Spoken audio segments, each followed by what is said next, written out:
So guys, I want to explain the process of you getting an admissions and studying in Turkey.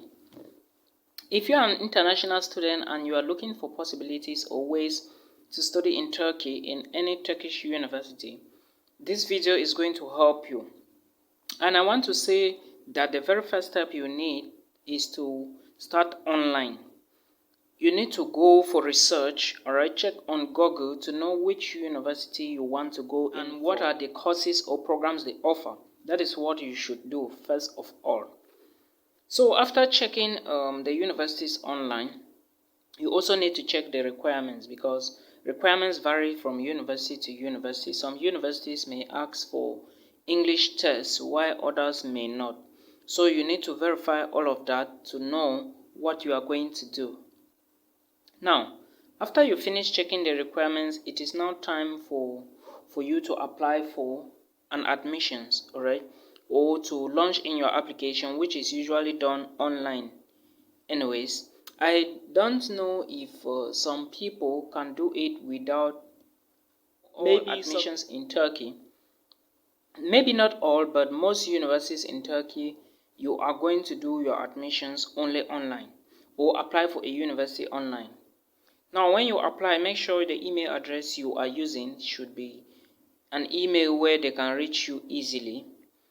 And after some months or maybe some weeks, they are going to reach you via that email. And if you are offered the admissions, an admissions letter will be sent to you, which is the conditional acceptance offer.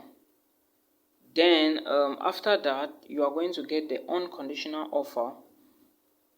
But the unconditional offer is only going to come in after you have actually paid for your admissions, for your first deposit of your tuition fee, not your admissions now.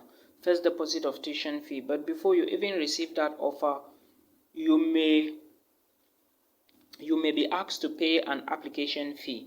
That is something you need to put into consideration. All right, you may be asked to pay an application fee. It's very, very important.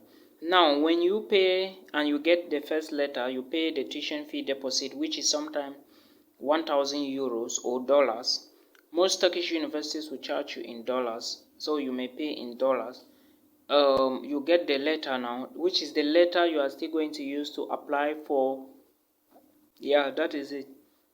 So now, when you already get this letter, it is now time for you to look for visa documents and apply for your visa.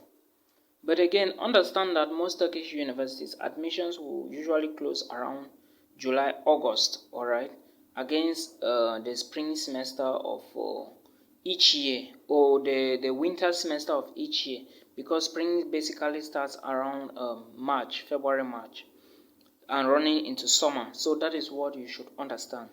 Now, after you've gotten all the documents, the visa documents you need are basically your WAEC certificates, you need them, your testimonial, you need them, your NECO, you need them, your NECO certificate, you need it, maybe English proficiency, but it all depends on the school you are applying for, like I said.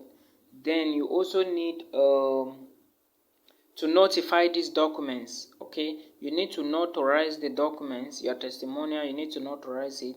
Your WAEC certificate need to go through the Ministry of Education to the Ministry of Foreign Affairs. Alright, then your transcript of records need to also go through those ministries. Then after that, you need to now submit the visa documents. After you've gathered all the documents, alright, do not forget your flight reservation. You can get a flight via booking.com. You can pay. Some people usually reserve the flights, but most people do the payment. You can do the payment. Then your proof of funds should be your sponsor's bank statement. All right. Make sure you have at least $2,000 plus in that. Make sure you have at least $2,000 plus in the account.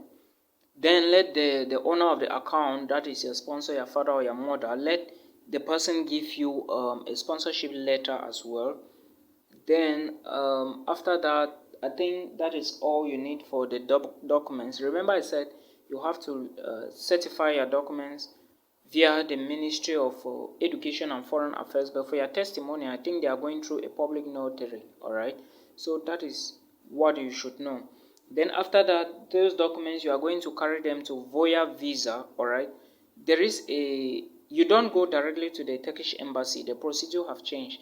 You are now going to go through Voya Visa to get the Turkish visa. All right,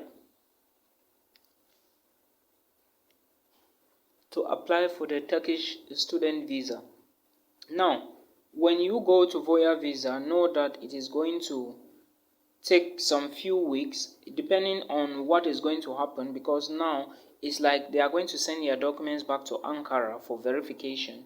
But if they see that everything is okay, just expect results around maybe 1 month, maximum 2 months. But if your documents are going to Ankara, it's going to take long and it will delay.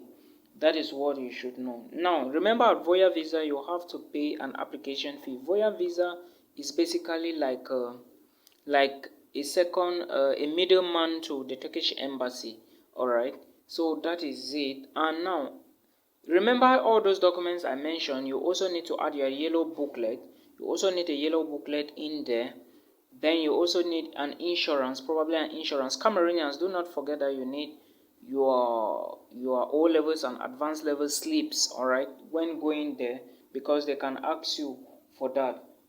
Now, when you are done, you will now apply for the visa, and it all depends on when you start your application and how easy is the embassy, or how less crowded is the embassy, before you can quickly get the student visa to Turkey. Again, don't forget that accommodation documents must be there. If you haven't gotten accommodation yet, you can ask your university. There are a lot of schools in Turkey, like Middle East Technical University, the University of Istanbul, Başakşehir University.